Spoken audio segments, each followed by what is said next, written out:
ഞാൻ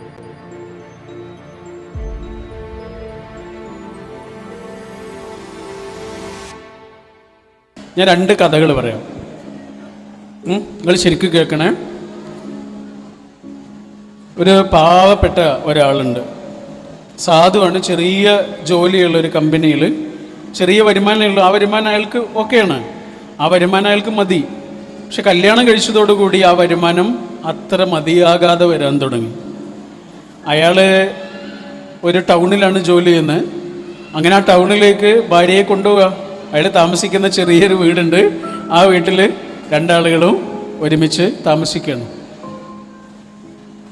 പക്ഷെ വരുമാനം അത്ര തീരെ പോരാതെ വരികയാണ്. ആ സമയത്ത് ഭാര്യ അദ്ദേഹത്തോട് എപ്പോഴും പറയും, ശമ്പളം ഒന്ന് കൂട്ടി ചോദിക്കുന്നതിനെ കുറിച്ച് നിങ്ങൾക്ക് ആലോചിച്ചൂടെ?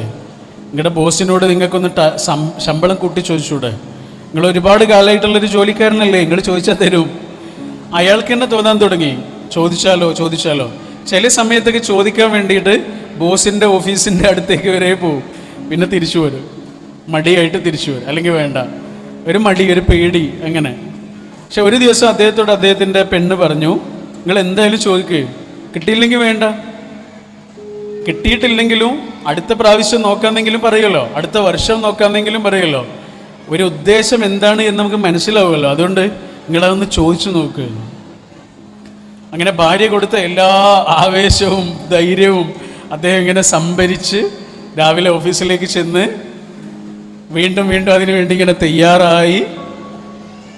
അദ്ദേഹം ബോസിൻ്റെ ക്യാബിൻ്റെ അടുത്തേക്ക് എത്തി. മെല്ലെ വാതിൽ തുറന്നിട്ട് ഞാൻ അകത്തേക്ക് വരട്ടെ എന്ന് ചോദിച്ചു. ബോസ് അകത്തേക്ക് വിളിച്ചു. അദ്ദേഹം ബോസിൻ്റെ അടുത്തേക്ക് ചെന്ന് ഒരാവശ്യവും പറയാൻ ഇതുവരെ വന്നിട്ടില്ലാത്ത ആ ജോലിക്കാരൻ എന്ത് പറയാനായിരിക്കും വന്നത് എന്നിങ്ങനെ കാതോർത്തിരിക്കുമ്പോൾ ബോസിനോട് അദ്ദേഹം പറഞ്ഞു, കുറച്ച് ശമ്പളം കൂട്ടിക്കിട്ടിയാൽ നന്നായിരുന്നു. കല്യാണം കഴിഞ്ഞ് ഭാര്യ ഇപ്പം എൻ്റെ കൂടെ താമസമൊക്കെ തുടങ്ങി, ഞങ്ങൾക്ക് രണ്ടാൾക്കും കൂടി ജീവിക്കാൻ ഈ ശമ്പളം മതിയാകാതെ വരിക, അതുകൊണ്ട് കുറച്ച് ശമ്പളം കൂട്ടിത്തരാൻ പറ്റുമോ എന്ന് ചോദിച്ചു. എത്രയാണ് വേണ്ടത് എന്ന് ബോസ് ചോദിച്ചു. അദ്ദേഹം പറഞ്ഞു, അങ്ങനെ ഞാൻ പറയുന്നില്ല, നിങ്ങളുടെ സൗകര്യം പോലെ ചെയ്തോളൂ എന്ന് പറഞ്ഞു. ബോസ് ഒരു സംഖ്യ പറഞ്ഞു, ശമ്പളം കൂട്ടിക്കൊടുത്തു. അദ്ദേഹം ഒന്ന് ചോദിക്കേണ്ട ആവശ്യം മാത്രമേ ഉണ്ടായിരുന്നുള്ളൂ, ശമ്പളം കൂട്ടിക്കിട്ടി. അദ്ദേഹം വലിയ സന്തോഷത്തോടെ ക്യാബിൽ നിന്ന് പുറത്തേക്ക് ഇറങ്ങിയിട്ട് ആദ്യം ഫോൺ എടുത്ത്, ആരെ വിളിക്കാൻ? ഭാര്യയെ വിളിക്കാൻ. ഫോൺ എടുക്കാൻ വേണ്ടി ഇങ്ങനെ ഫോൺ എടുത്തിട്ട് നമ്പർ ഇങ്ങനെ ഡയൽ ചെയ്യണം, അവരെ വിളിക്കാൻ വേണ്ടിയിട്ട് പേരിങ്ങനെ സെർച്ച് ചെയ്യണം. പിന്നെ തോന്നി, അല്ലെങ്കിൽ പറയണ്ട, ഞാനവിടെ എത്തുന്നത് വരെ സസ്പെൻസ് ആക്കിയിട്ട് വെക്കാം,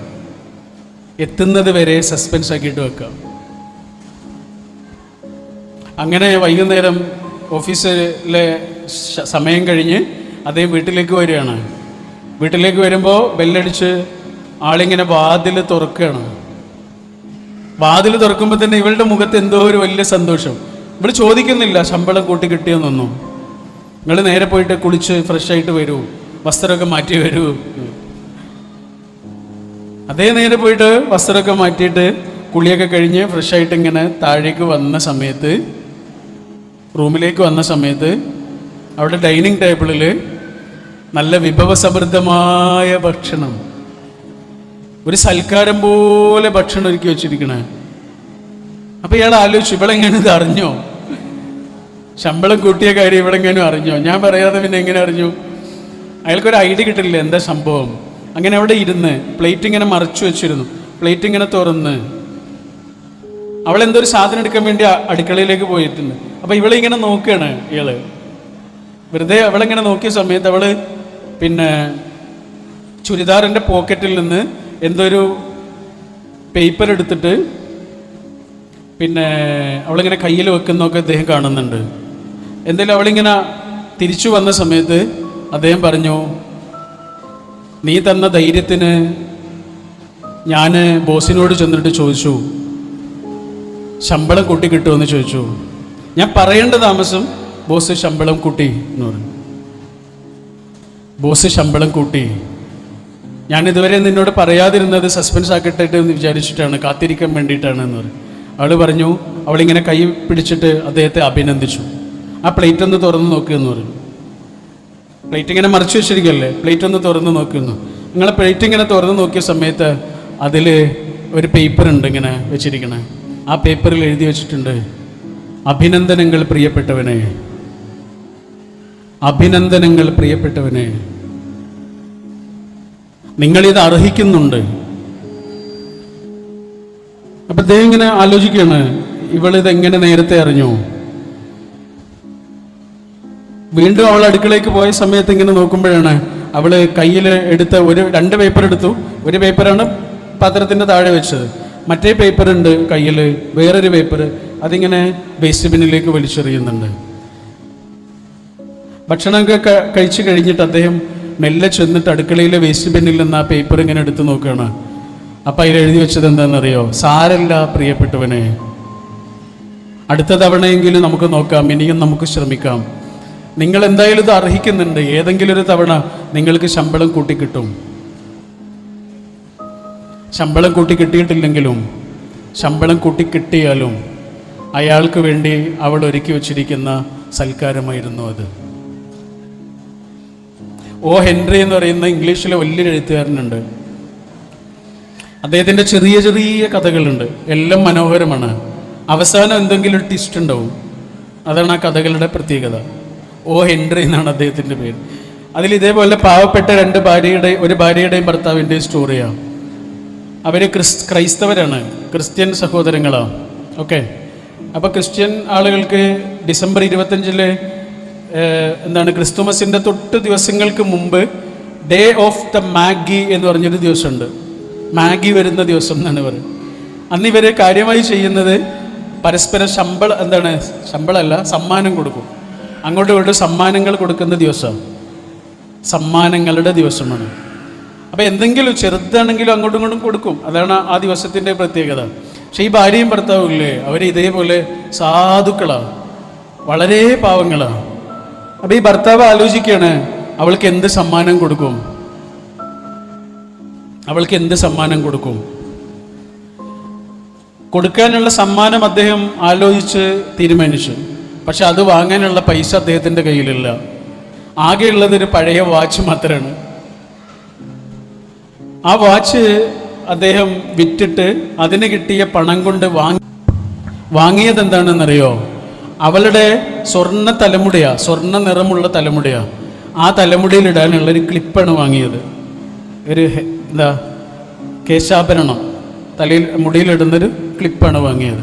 അങ്ങനെ ആ ക്ലിപ്പ് നന്നായി പൊതിഞ്ഞൊരു ഒരു പെട്ടിയിലൊക്കെ പൊതിഞ്ഞ് നല്ല വർണ്ണക്കടലാസോടുകൂടി ആ ദിവസത്തിൻ്റെ രാവിലെ അവളെ അടുത്തേക്ക് വിളിച്ച് അദ്ദേഹം ആ പെട്ടി ഇങ്ങനെ പിന്നിൽ വെച്ചിട്ട് അവൾക്ക് ആ സമ്മാനം കൊടുത്ത്, അവൾ വലിയ സന്തോഷത്തോടെ ആ സമ്മാനം ഇങ്ങനെ തുറന്നു നോക്കുകയാണ്. തുറന്നു നോക്കിയപ്പോൾ കണ്ടത് മുടിയിലിടാനുള്ള ക്ലിപ്പാണ്. അത് കണ്ടപ്പോൾ അവളുടെ മുഖത്ത് വലിയൊരു സന്തോഷമില്ല. അവൾ പറഞ്ഞു, നിങ്ങളുടെ സമ്മാനം എനിക്ക് ഇഷ്ടപ്പെട്ടു, പക്ഷേ ഇതെനിക്ക് ഉപയോഗിക്കാൻ കഴിയില്ല. അതെന്താ ഉപയോഗിക്കാൻ കഴിയാത്തത്? അവളിങ്ങനെ ഒരു ചെറിയ ഷാൾ ഇങ്ങനെ തലയിലിട്ടിരുന്നു.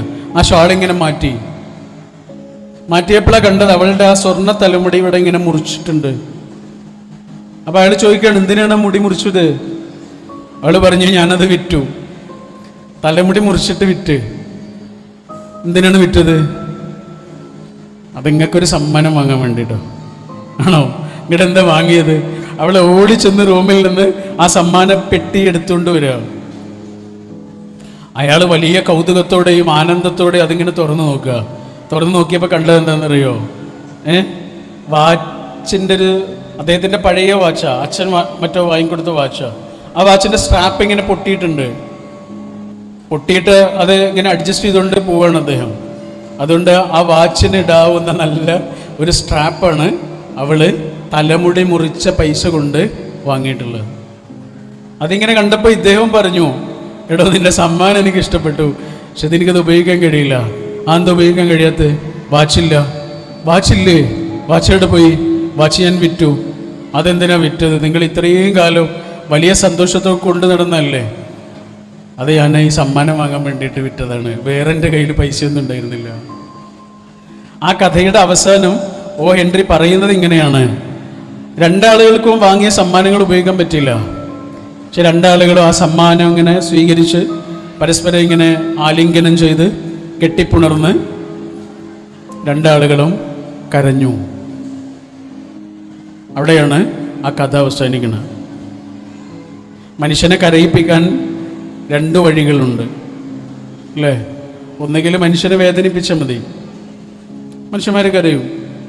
ഇല്ലെങ്കിലോ ഞെട്ടിക്കുന്ന സ്നേഹം കൊടുത്താലും മനുഷ്യന്മാർ കരയും.